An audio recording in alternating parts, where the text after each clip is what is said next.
just a couple of things I wanted to address today, and they're both have to do with fasting. And one of the things is called, wait a minute, I want to say it right, hormesis. And basically what that, I mean, you can look it up for the technical definition, but basically what it means is your body actually responds in a positive way to a certain amount of stress to a limit. So, I mean, a simple way to put it is in exercising. Instead of exercising for 5 minutes straight, you do 1 minute on and then 1 minute stop. 1 minute on, 1 minute stop for that total of 5 minutes. And your body will give you more benefit than if you did the 5 minutes straight, because you've pushed beyond that point of limited stress. Okay, so then how that translates to fasting, and I was just listening to a podcast yesterday where they were day before yesterday. I was gone all day yesterday. But in the podcast, they were talking about hormesis and fasting, and how the hormesis plays the role in autophagy kicking in really well in, possibly even less than 24 hours, which they've already been, I've heard more about that in the past. But apparently, when our body releases the ghrelin that, we know as hunger pains, tummy rumbling, that release of the ghrelin and our body's response to that is that hormetic stress. We know that the ghrelin and when you're fasting, that the ghrelin and the tummy grumbling lasts maybe 20 minutes, half hour, and then it goes away. So, that limited hormetic stress during that 20 minutes, as that goes away, that's when autophagy ramps up. It kicks into the next gear. Okay, so, that was cool to learn about that. And that also fits into other studies I've listened to that say that your autophagy sweet spot peaks at about 48 hours. And then between 48 and 72 is when it starts to gradually drop off and not be as intense as it was at the peak. And then yesterday they were saying that it's that ghrelin trigger. And once you've fasted long enough that you're not really triggering the ghrelin, when you get to that feeling as I'm not hungry at all, I could fast forever, that's when autophagy is slowing down, because you're not giving the body the hormetic stress that it needs. So I thought that was really cool to learn, because I didn't know that. And then the next thing, and this is stuff that I've been hearing for a while now, and we all know, how, cleaning up your diet, going keto, or even more intensely going carnivore, can really help with your mood. And as you guys all know, I'm usually in a pretty good mood. But I think you also kind of noticed it in my last video when I was feeling kind of bummed. And that just kept getting worse and worse to a point where the waterworks were flowing for no reason. And, I didn't want to go outside, didn't want to see anybody. And I mean, this just like, boom, came on suddenly. And, well, it apparently coincided with me going off track a little bit, eating a little bit more starchy things, maybe things with a little bit more real sugar, because that's all that was available. And then, I got my hands on some really good sourdough bread, and I resisted for a while, but I had to eat it. And some, the wheat flour and some other baked treats that I ate, or the combination of the wheat and the sugar. All I know is I was becoming a basket case. And literally, within 24 hours of me not consuming anything in those categories, like I didn't eat anything after 8 p.m. on Valentine's Day, and then yesterday morning, I just had a mess of bacon for breakfast, and I haven't eaten nothing since. And haven't felt like crying since yesterday. And I feel fine today. And feel ready to conquer the world today. So, yeah.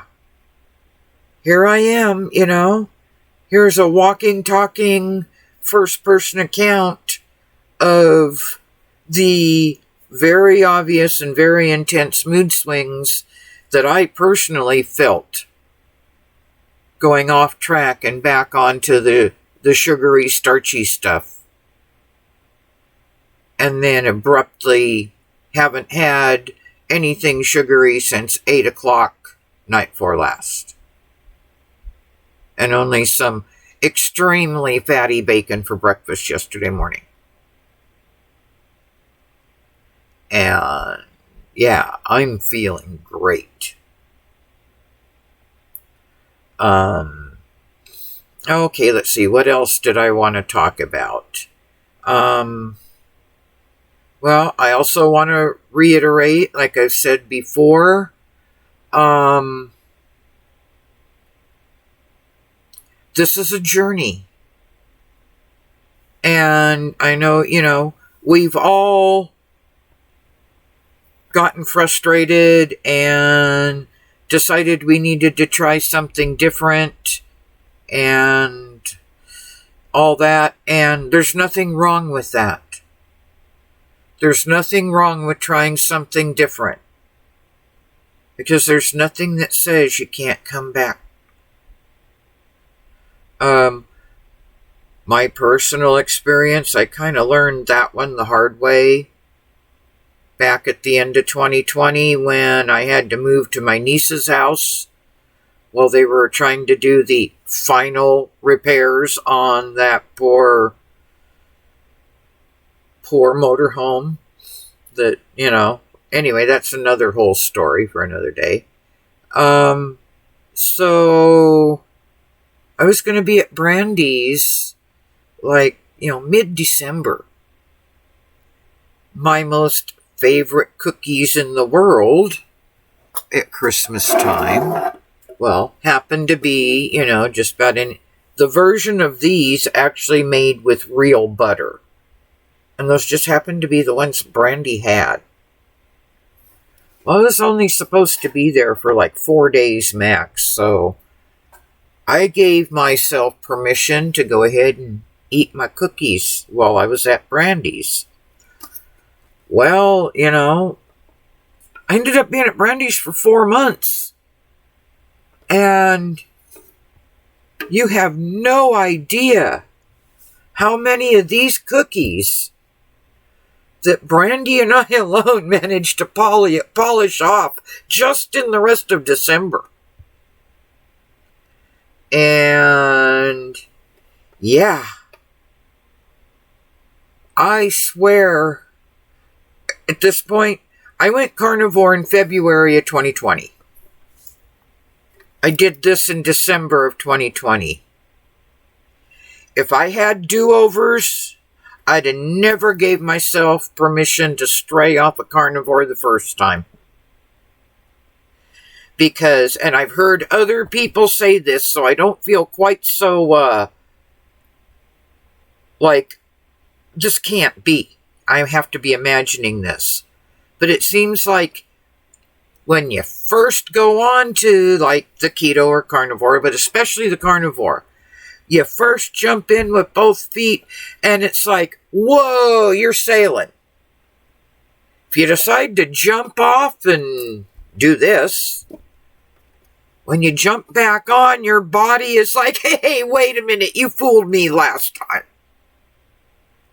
And it's harder to get back on track. Every time you go up, for me, it was harder. And it took me, well, the rest of 21 was hit and miss. Once I finally got back up here in April, the rest of 2021 was hit or miss. There were a lot of celebrations, reunions, things like that involved a lot of food. So, yeah, by the beginning of 2022, I was back up to over 180 pounds. And then in February last year is when I got the big C and was really sick for quite a while. And when I got better from that I think was my wake-up call.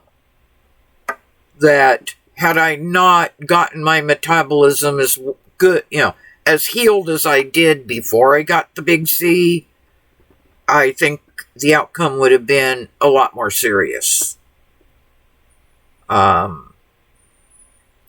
So I believe it was the 1st of June 22 is when I got serious. Extremely serious about it. By the time my labs, my last physical were beautiful, A1C down to 5.6. Well, then, come around the holidays, started experimenting just to see how insulin sensitive I had become. To see, okay, if I eat this piece of chocolate, how fast is my numbers going to recover? Or, how much is it even going to spike to begin with? Is the insulin going to kick in and actually do its job? Well, it seemed to be doing really good, which gave me a false sense of security.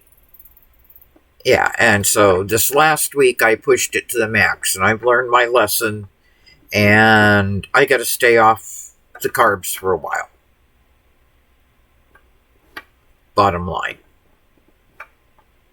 And I'm hoping that this fast, if I can hold out till tomorrow morning, that'll give me 48 hours. I'm hoping that this fast will help me get in the right direction. But remember, trust me, I know how hard it is. And let's see.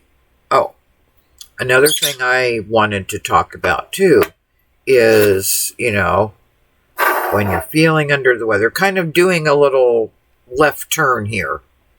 Because now we're going to talk a little bit about acceptable things that maybe aren't 100% clean, keto, carnivore, whatever, if you're not feeling well. Because if you're not feeling well and you really feel like you need something to eat, you need to get in whatever's going to go in. Well, I have found that I really like the Progresso broccoli and cheese. The ingredients aren't 100% clean keto. There is a little bit of soybean oil and some modified food starch. But other than that, I mean, total carbs in the entire can are only 22. If you do it in the 2 servings, that's only 11 grams of carbs per serving. This is the lowest carb canned soup I have found out there whatsoever. And, you know, I mean, that's, so, you know, I would say this is another one of those, if you like broccoli and cheese, you're not feeling good, and just can't cook, I call this one of those acceptable substitutes under special circumstances. I mean, I don't have it as a regular item on the menu weekly, but it's in the cupboard in case I need it because I'm not feeling well. So, I just thought I would show that and let you know that one. And, I guess the other thing I'm going to be working on later today, hopefully, is the grocery haul video I did yesterday. And for the local people, I went to Grocery Deals in Harrisburg and Grocery Outlet in Junction City, and then the battery died on my camera. So I'm going to throw all this footage into my editor and see what I can pull together for us. I'll let you guys know when it's up, so if you want to take a look, it'll be there. Hang in there, peeps, and remember, if what you're doing's not working, try something else. And if that works, that's awesome. But at some point when that doesn't work anymore, or if, then try something else. And remember, you can always come back to trying this again. Because this is not a quick fix. This one shows the greatest benefits over the long term. But you have to be willing, your why has to have you willing to commit to the long term. My why had me willing. Because not only was I diabetic, I have an irrational fear of needles, especially to self-inject. I don't care if it's pen or whatever, it's all I can do to poke my fingers. So that was my why. That irrational fear of needles had me searching for whatever I could do to avoid that ever being an option. So, you know, really sit down and assess your why. You know, and when your why has you willing to adopt this lifestyle for the long haul,